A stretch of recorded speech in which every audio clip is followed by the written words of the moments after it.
friends, welcome back to my channel. Happy New Year's.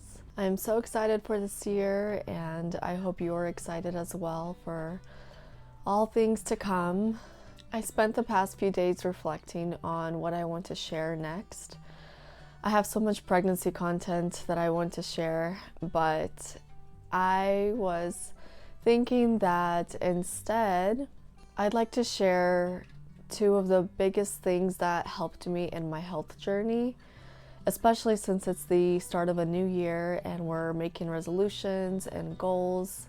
We naturally have the desire to be better and do better. These two things that I did that helped me so much and healed so much, they are free ways. I am a huge advocate for being able to make significant changes in our lives through ways that aren't expensive, especially since the health industry or the natural health industry can actually add up to so much, and lots of companies make you think that you can't achieve a healthier you unless you have this really expensive product.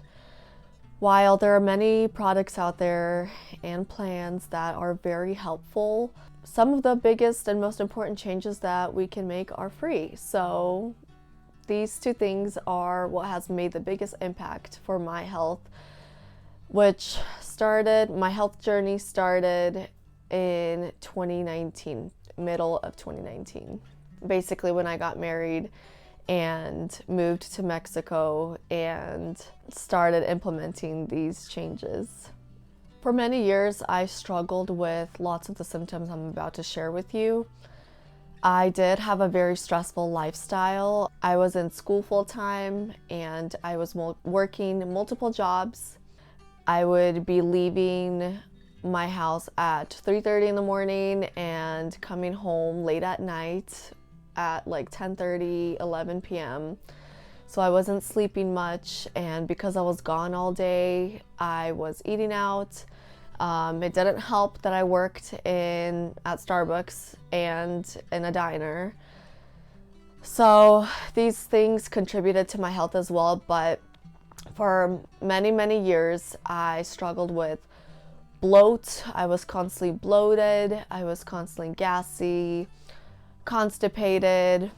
I had milia, which it's not acne, but it's basically a protein called keratin buildup under your skin, and you get these like hard pimples that you can't really pop because they're like deep under your skin. They don't have pores, and I would have them like all over my face right here. I had really dark circles under my eyes. I was so self-conscious of them, and I could not go anywhere without wearing concealer. I was constantly sick. My hands and my feet were always cold. Contrary to popular belief, it's not normal for your hands and feet to be cold 24/7. It's a sign of poor circulation and metabolism.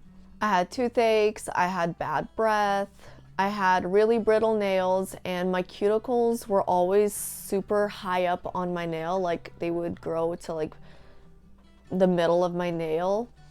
I had thinner hair, and the second half of my eyebrow was like super, super thin, non-existent basically. And I also had really frequent Charlie's horses where you wake up in the middle of the night with leg cramps and you have to like stand up immediately for the cramp to go away.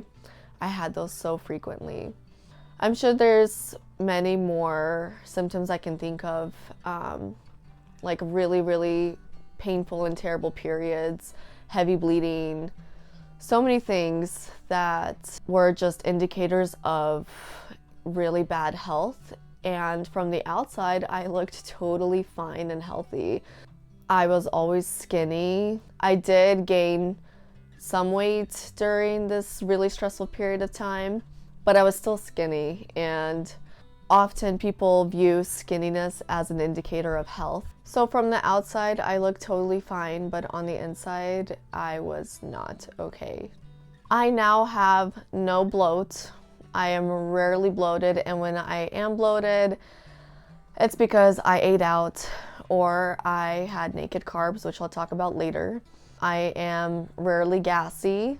My eyebrow and my hair health has become so healthy, including my nails. My cuticles don't grow up high anymore. It's really weird. I don't know what the correlation is. My under eye circles are so minimal, and I am pooping every single day, not constipated anymore. If you're not pooping every day, then you are constipated. I don't get toothaches anymore, and I am minimally sick, and I don't get Charlie's horses anymore. So there's a lot of things that have become better since doing some lifestyle changes. So the two biggest ones that I want to talk about today are, one, cooking meals at home with good ingredients, and two, balancing your blood sugar. One of the first things that I did was start cooking at home with good ingredients. And this is before I dove into research about additives and preservatives and chemicals. Like I mentioned earlier, I was living in Mexico. I didn't have your typical fast food places to go to. And I just started cooking at home. I didn't look into organic or non-organic. I was buying meat from local butcher shops, so I don't know how the animals were grown. I don't know the conditions that they were grown in. I would assume not so great, because where I was living, it was like the desert, the city in the desert. So I'm pretty sure they weren't pasture-raised animals. My point is, this wasn't about the quality of food. It's great to look into the quality of food. It's really important, actually, but I was able to change so many things about my life, about my health, with just starting to cook at home with clean ingredients. And by clean ingredients, I mean meat, like chicken, beef, pork, fish, eggs, and dairy that doesn't have any like gums or preservatives added to it, like good fats, avocado oil, butter, ghee, tallow, fruits and vegetables. Obviously they don't have any additives, and just simple grains like rice and buckwheat and lentils, and I'm probably forgetting so many, but just ingredients that have just one thing on the packaging label or no packaging labels. If I wasn't familiar with an ingredient, I would look it up and then decide whether it's beneficial or harmful to my body. And if I couldn't find out enough, I would stay away.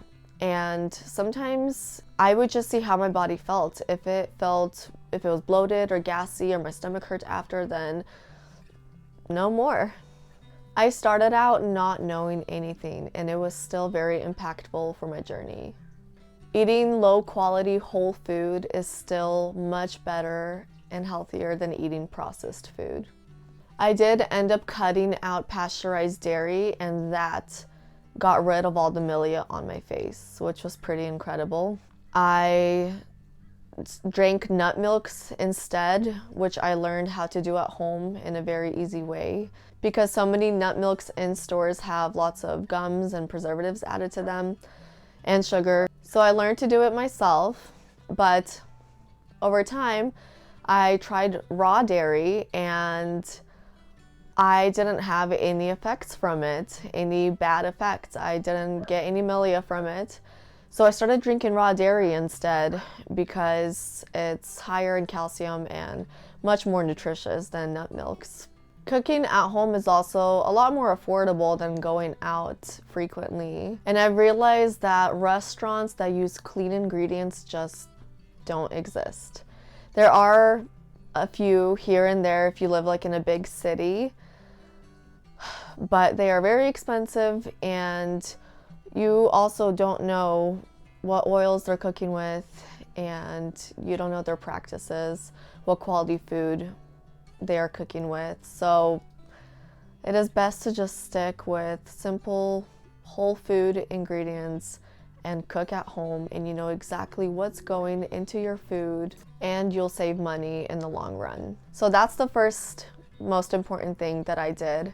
I can't say that I would have done that had I been living in America. I probably would have just stuck to my old ways, but living in Mexico forced me to venture on this path, and it was for the better. And I've been back in America now for a year and a half almost, and I'm still cooking with whole food ingredients at home. So the second most important change that I made was learning how to balance my blood sugar.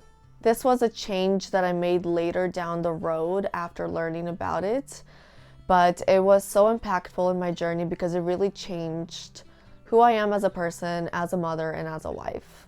So when your body isn't properly fueled, your blood sugar drops and causes your body to release stress hormones. That's when you begin to experience symptoms such as anxiety, irritability, tiredness, no energy, low libido, headaches, binge eating, brain fog, and many other symptoms that we think are so normal, especially as moms, but really they are not. So how do you properly fuel your body? First, eat balanced snacks and meals. Each snack and meal should consist of a protein, fat, and carb. Usually protein and fat go together, so even just aiming to eat a protein and a carb together makes a huge difference. If it's helpful, view snacks as small meals to keep your blood sugar regulated until the next big meal. Another way to keep your blood sugar balanced is to eat frequently enough. For most people, it's every 3-4 hours, but if you are a mom with kids, lots of kids, little kids, or if you are breastfeeding, then you might find yourself having to eat every 2 hours to keep your blood sugar regulated. Because if you wait too long, your blood sugar drops, and that's when you start experiencing all of those symptoms that I mentioned earlier. Another important factor to properly fueling your body is eating enough. And this one is really hard, but it's really, really important. How much you need to eat depends on many factors. And for most women, it shouldn't be less than 2,000 calories a day. For breastfeeding women, it will be around 2,500, even up to 3,500 calories a day. It's important not to drink coffee the first thing in the morning. I know it can be very tempting, but it's better not to, because drinking coffee on an empty stomach, especially if it's just drip or black coffee, raises your stress levels. It raises adrenaline and cortisol levels, which are stress hormones, and disrupts our hormone regulation and messes with our digestion. It's best to drink coffee after eating a balanced breakfast. And even better if you balance your coffee with some cream and some sugar or maple syrup. There's so many delicious ways that you can dress your coffee and make it much better for your health too. That being said, it's really important to eat first thing in the morning within 30 to 60 minutes of waking up. If you have any kind of stress in your life, which we all do, and as moms of little children, that adds a lot of stress. And if you are fasting overnight, which most of us are not waking up to eat during the night, so yes, our body fasts overnight, then you need to fuel your body upon waking to regulate your blood sugar before your body begins to produce stress hormones. If you're not hungry upon waking up, your body is probably already used to running on stress hormones and suppresses hunger cues. On really busy mornings, or if I don't get enough sleep and I wake up feeling nauseous, I like to get in a snack before a full breakfast, such as a glass of raw milk, and you can add some maple syrup in there, homemade gummies, or my favorite, bone broth. All of these are balanced, nourishing snacks that fuel your body just enough to not allow your blood sugar to crash and to get you to your next meal. Just eating a balanced snack first thing when you wake up, you'll notice higher energy levels, a clear mind, a positive and a stable mood throughout the morning. It's also really important not to go to sleep hungry. I know at some point in our life we've all attempted to not eat past 6 or 7 or 8 because of some stupid fad diets, and we would go to sleep hungry. It's even seen as discipline or self-control in our society. But in reality, going to sleep hungry can cause you to have a hard time falling asleep and can cause you to wake up multiple times throughout the night. In simple terms, when you go to sleep hungry, your stress hormones rise to balance blood sugar. And this leads you to wake during the night, and you end up waking up tired and cranky. I eat a balanced snack half an hour before going to sleep, so I'm not going to sleep hungry. You don't want to eat a full big meal because that can be a lot on your body as well, but just a simple snack before going to sleep will be enough to keep your blood sugar balanced while you sleep at night. And if you are a breastfeeding mom, then you should be snacking during the night. It's really smart to keep a bunch of balanced snacks near your table so you can just take a bite, even some cheese and fruit, to keep your body fueled while you are breastfeeding, because that takes a lot of energy. Our bodies go through a lot of stress daily. Nourishing your body should be a priority to prevent your body from running on stress hormones and to keep your mood stable throughout the day. The more stress you're under, the more fuel you need to keep your blood sugar stable and your energy levels up. Eating enough calories isn't enough. Eating the right calories is really important too. You can easily eat junk food all day long and surpass your body's caloric needs, but your body will still be depleted of essential nutrients. All of this is so important for us as wives and mothers, even though it is so hard to take care of ourselves when we're taking care of others. But nourishing ourselves will help us to be better wives and better mothers. Family life is much more enjoyable when we aren't irritated or angry or have no energy, constantly tired or cranky. I hope that some of this information was useful to you, and I am curious if you implement any of this. Please come back and share in the comments if any of this has helped you in your health journey and if you've seen any positive changes. I am also going to link some resources in the description box below the video of where you can find more information on healthy living, and these resources have really helped me in my health journey in the last several years.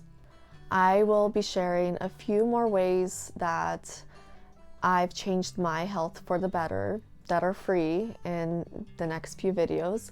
So please stay tuned, and I will see you guys next time.